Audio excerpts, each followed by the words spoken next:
So, syempre, alam naman natin, maraming credit cards, no? Kapag nag-apply ka, may mga welcome gift kang makukuha. Kaya lang, minsan hindi mo makukuha yun basta-basta nang wala silang makukuha rin. So, normally, may condition yon, no? Pagkuha mo ng credit card mo, spend 20,000 pesos, spend 30,000 pesos within 60 days, bago mo makuha yung benefit. Question is, paano kung wala ka pa namang paggagamitan, wala ka pa namang planong bilhin pa, di ba? Anong gagawin mo para makuha mo yung welcome gift? Syempre, hindi naman talaga natin i-advise na bumili ka ng something, no? Kahit hindi mo pa kailangan, bumili ka ng something para makuha mo yung welcome gift. That's totally hindi magandang gawin. Pero kung meron kong ganon, like for example, talaga nakadyo ka naman ng bumili ng isang appliance dahil sira na, talagang hindi mo na mapagtyagaan yung meron ka, then definitely, pwede mong gamitin yun para makuha mo yung welcome gift. Pero kung wala naman, ano yung option mo, no? Another option na nakikita ko is, alamin mo, ano ba yung mga spending mo na talaga namang babayaran mo in the following days or the following months. So, isa na dyan, syempre, grocery.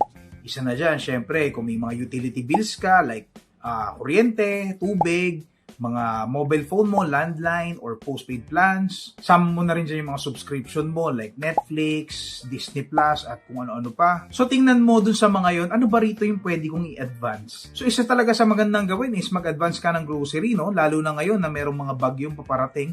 Mas maganda na meron ka mga stock na pagkain, stock na mga dilata, at kung ano-ano pang mga pangangailangan kapag nagkaroon ng emergency. Another option is i-advance mo yung payment mo ng Meralco o kaya ng tubig, kasi definitely, babayaran mo rin naman talaga yan. Or kung meron kang mga subscription na matatapos na, consider na baka pwede this time annual yung bayaran ko. Makakatipid ako, and at the same time, mas madali ko maaabot yung spending requirement para dun sa welcome gift. Basta ang rule of thumb dito is hindi mo aabotin yung spending requirement on things na hindi mo naman kailangan o talagang hindi mo naman pagkakagastusan pa. Kasi nakuha mo nga yung welcome gift pero meron ka namang item na binabayaran na hindi mo naman gusto o hindi mo naman kailangan, edi wala rin, di ba? Kaya kung gusto nyo ng mga welcome gift na walang spending requirement, check nyo na yung link ng Moneymax dito sa description. No? So check the link.